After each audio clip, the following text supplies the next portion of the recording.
Study IQ IAS, आपका selection हमारा mission. नमस्कार साथियों, बहुत बहुत स्वागत है आपका स्टडी IQ IAS हिंदी पर और मैं हूं डॉक्टर पंकज मिश्रा। साथियों, क्या भारत में एक नया धर्म आधिकारिक रूप से जुड़ने जा रहा है? क्या 2027 की यह जो जनगणना हो रही है उसमें आपको 6 प्रमुख धर्मों के अलावा एक और धर्म का कॉलम दिखने जा रहा है?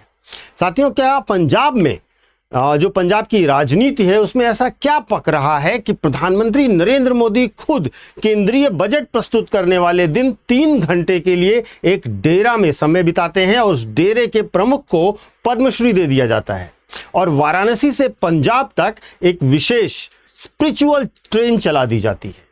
साथियों, यहां पर मामला केवल एक धार्मिक आंदोलन का नहीं है और ना ही यह मामला एक रूटीन प्रधानमंत्री के विजिट का है। यह कहानी है इतिहास की, आस्था की, वियना में हुए एक हत्याकांड की, सामाजिक स्वाभिमान और 2027 के पंजाब विधानसभा चुनावों की एक विशेष सोशल इंजीनियरिंग की। तो साथियों, आज के इस सेशन में हम समझेंगे कि क्या है रविदासिया समुदाय की अलग धर्म की मांग और इसके साथ साथ दोआबा की 23 सीटों का गणित क्या है और भारतीय जनता पार्टी पंजाब के जाट सिख राजनीति को दरकिनार करके इस दलित कार्ड के जरिए कौन सा बड़ा दांव खेलने जा रही है पंजाब में। तो साथियों, अपना पेन और पेपर निकाल लीजिए क्योंकि आज हर एक पहलू को बहुत गहराई से समझेंगे। तो साथियों, सबसे पहले इस पूरे न्यूज़ की क्रोनोलॉजी समझिएगा, इस पूरे घटनाक्रम की क्रोनोलॉजी समझिएगा। हाल ही में प्रधानमंत्री नरेंद्र मोदी ने जालंधर के स्थित एक 100 साल से भी पुराने कैंटोनमेंट रेलवे स्टेशन के पुनर्विकास को शुरू किया। यह जो पुनर्विकास शुरू किया, वहां पर असली सुर्खियां ये नहीं थी कि उसका पुनर्विकास होगा, असली सुर्खियां थी संत रविदास एक्सप्रेस। अब ये संत रविदास एक्सप्रेस का रूट जरा गौर कीजिएगा। यह चलेगी अमृतसर के छिहाटा से वाराणसी तक। वाराणसी क्यों? क्योंकि वाराणसी है संत गुरु रविदास जी की जन्मस्थली। अब सवाल यह है दोस्तों कि प्रधानमंत्री नरेंद्र मोदी इस कम्युनिटी पर अचानक इतना अटेंशन दे क्यों रहे हैं? अटेंशन कैसे दे रहे हैं वो मैं आपको बताता हूं। 1 फरवरी 2026 को जिस दिन बजट पेश हो रहा था, उस दिन प्रधानमंत्री नरेंद्र मोदी जालंधर के डेरा सचखंड बल्ला पहुंचते हैं और संत निरंजन दास जी के साथ 3 घंटे बिताते हैं।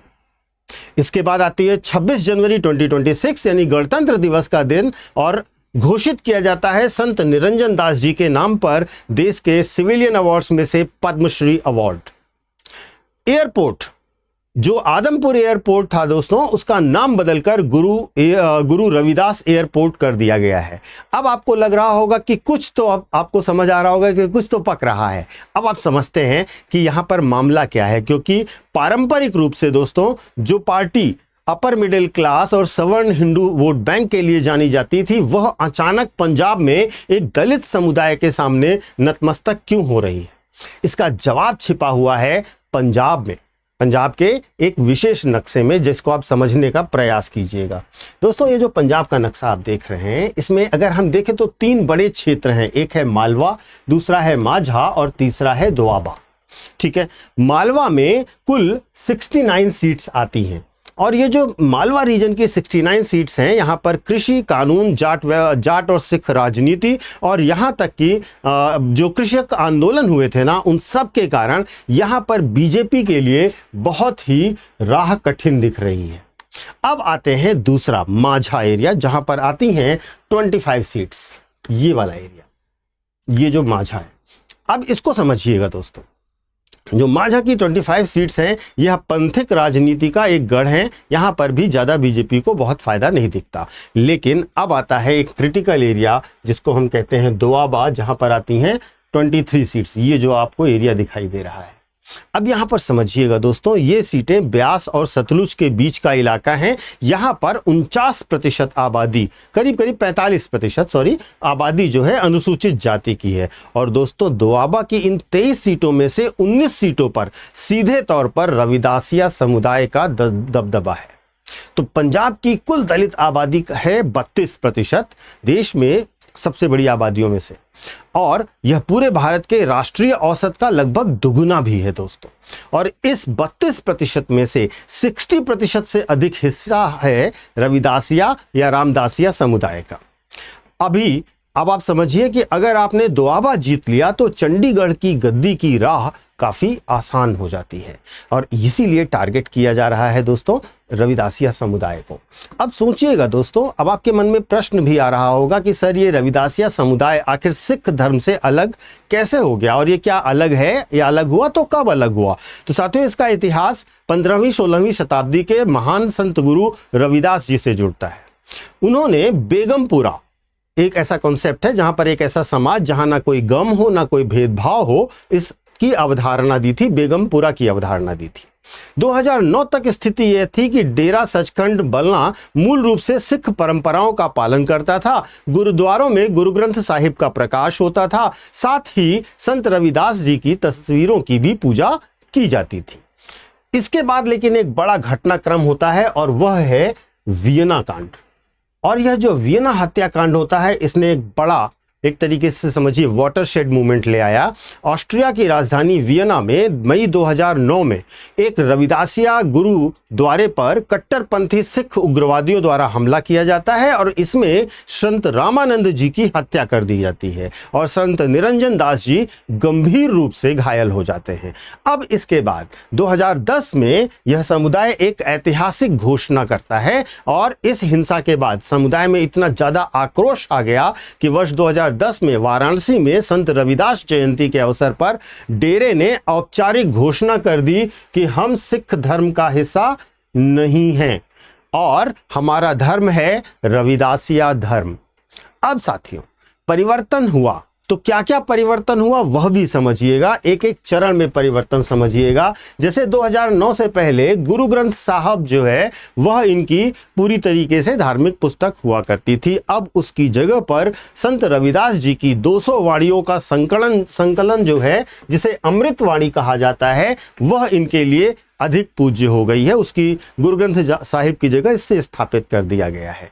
प्रतीक चिन्हों की बात करें तो सिख जो खंडा होता है ना, उस खंडे को ये प्रतीक की तरह इस्तेमाल नहीं करते हैं। इसकी जगह पर सूरज और कौंधती किरणों के जो प्रतीक का नाम होता है, जिसको ये लोग हरि निशान कहते हैं, उसे प्रयोग करते हैं।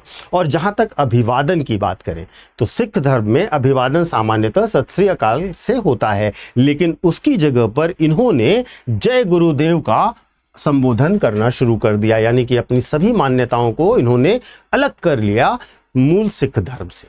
तो साथियों, आज रविदासिया समुदाय मांग क्या कर रहा है, उसकी डिमांड्स क्या हैं, तो इसको भी समझते हैं दोस्तों। रविदासिया समुदाय 2027 की जनगणना में धर्म के कॉलम में सिख हिंदू से अलग रविदासिया का पृथक विकल्प की मांग कर रहा है। आधिकारिक पहचान की भी वह सरकार से मांग कर रहा है कि भारत सरकार आधिकारिक रूप से इसे देश में नया धर्म घोषित कर दे। और बीजेपी का गेम प्लान यहां से शुरू होता है दोस्तों। बीजेपी जानती है कि किसान आंदोलन के बाद जाट सिख मतदाता उससे चिटक चुके हैं, और यह एक बढ़िया मौका है जिससे वहां के दलित समुदाय में सेंध लगाई जा सकती है। तो साथियों, ऐसे में बीजेपी में एक सब अल्टर्न यानी कि नॉन जाट दलित गठबंधन की तैयारी प्रारंभ हो गई है, जो कि मोदी जी ने ये इसके सिम्टम्स दिखा दिए हैं आपको। विजयपुर संपत जो रविदासिया समुदाय से का चेहरा है, उन्हें national commission for scheduled caste का अध्यक्ष बना दिया गया है। हरियाणा के जो चीफ मिनिस्टर हैं नायब सिंह सैनी ओबीसी चेहरा हैं, उन्हें आगे करके पंजाब के ओबीसी को मैसेज दिया जा रहा है, और मालवा के मजहबी सिखों और दोआबा के रविदासियों को साथ कर एक नया वोट का समीकरण पंजाब में बनाया जा रहा है। तो एक तरीके से समझिएगा, विजय संपाला और नायब सिंह सैनी के फेसेस को इस्तेमाल करके एक नया मैसेज दिया जा रहा है। पंजाब में एक नई सोशल इंजीनियरिंग की जा रही है। तो साथियों, सवाल यही है कि क्या भारत में नए धर्म के लिए अब तैयारी शुरू हो चुकी है, और क्या भारत नए धर्म के लिए तैयार है?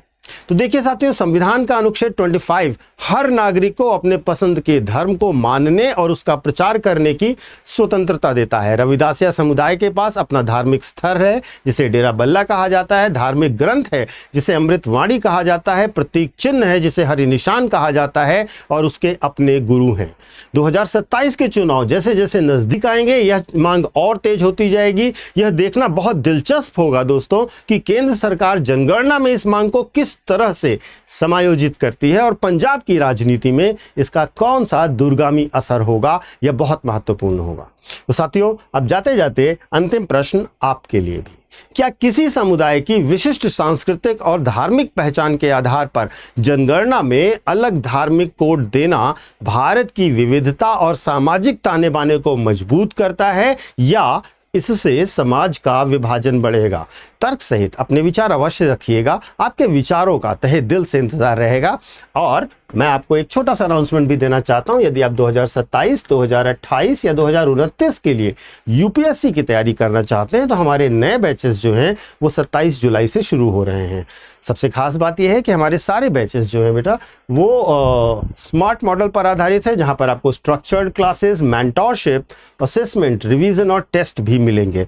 हमारे बैचेस में सबसे खास बात यह है कि इस समय बहुत अच्छे ऑफर्स भी मिल जाएंगे, जिसमें आपके कोर्सेज 7,999 रुपए के नाम मात्र के शुल्क से प्रारंभ होंगे।